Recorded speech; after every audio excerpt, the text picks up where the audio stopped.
I'm here at Barangay Wawa, Looban, Wawa, Nasugbu, Batangas. And there is a parade here now. But this parade is different. This is a basketball league parade. But I say different because all players are wearing a dress. Yeah, if you can see. Yeah.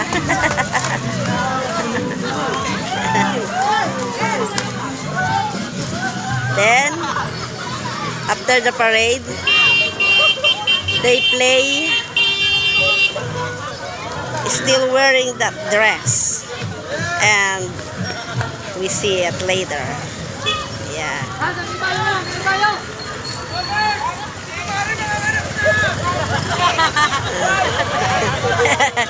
It's funny. They say it's pregnant. Okay, just for now, this is the place where they play later.